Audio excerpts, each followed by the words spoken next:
Virginia in tornado warnings time and time again this afternoon. We've got problems also into the state of North Carolina where storms have brought active tornado warnings. Try to watch for both states as we move our way into the evening. Tropical storm Debby at last check, a 40-mile-an-hour tropical storm moving to the north-northwest at 10 miles an hour. Nice to see that motion, right?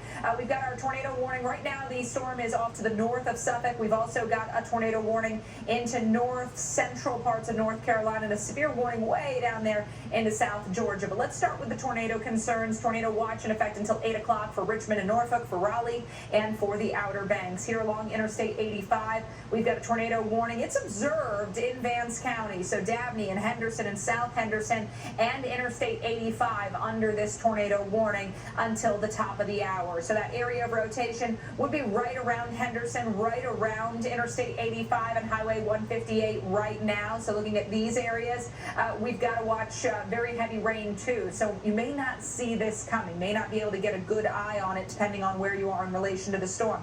And again, these storms that have been working through southeast Virginia have been rotating. So we even watched some of these ones farther to the south and east of the active warning. But Suffolk and Isle of Wight County remains under a tornado warning. At this point, though, the storm is to the north of Suffolk.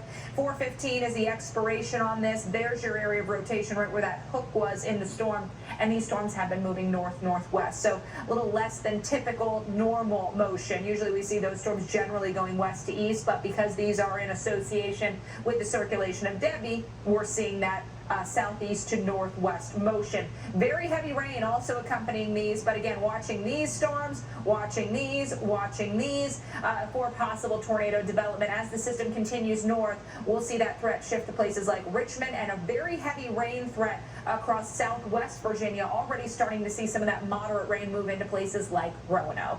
Dr. Nab, that's Debby finally moving. We'll soon be done, and a lot of people saying, all right, what's next on the docket? Well, one thing that we know that's been happening during Debby is that the East Pacific has had a flurry of activity. When that happens, that usually is an indication that's what is next on the Atlantic side is a busy period. We're already up to the E storm in the East Pacific, and another tropical wave. It has a decent chance to develop in the East Pacific over the next week. And then look at here in the main development region of the tropical Atlantic, another tropical wave. And these areas to watch are tropical waves that the Hurricane Center is giving a chance of development over the next week. And there's more over Africa where that came from as we head into our bona fide August ramp up. And we were always talking about the second week of August being the time when the Atlantic would really start to wake up.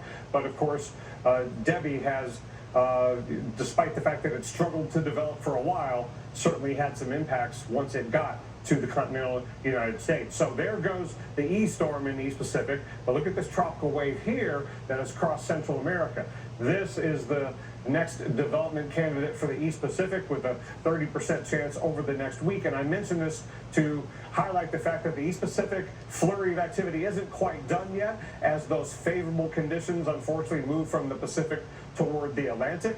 Also, the development chances here are a little bit closer to Mexico, and if you look at the models, the color showing you the low-level spin of that wave moving maybe close to places like Manzanillo, and then how close to Cabo San Lucas could this get early next week. So we'll have to watch that one, and then you see what's coming into the view there on the Atlantic side. So we have some stable conditions here in the middle of the Atlantic basin, and that's why the tropical wave here just east of the islands isn't doing much. But look at all that fuel. Beryl and Debby have not eaten up much of the energy. We still have record sea surface temperatures that are warm across the Atlantic basin, especially here in the main development region. So here's this convectionless tropical wave approaching the Leeward Islands, but the next wave is right here at about 35 west, this broad area rotation right in here, and there's another wave about to leave the coast of Africa, and there's pretty weak wind shear over the tropical Atlantic right now. So not a whole lot in general in the way except some stability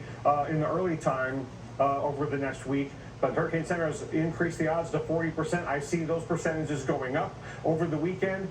Development probably doesn't occur during the weekend, but next Monday and Tuesday, this could be going near or over the Leeward Islands. The colors again showing you the low-level spin of that next tropical wave, and there's the development chances early next week. Ridge will bring it near or over the Leeward Islands, but then How much troughing will there be in the western Atlantic off the east coast of the U.S.? Will this turn to the north before reaching the continental U.S., or will it make its way farther to the west? Remember, we thought Debby was going to miss the U.S. to the east, and then it went farther west. So we have to watch this next one very closely. Consumer Reports conducts over 50 tests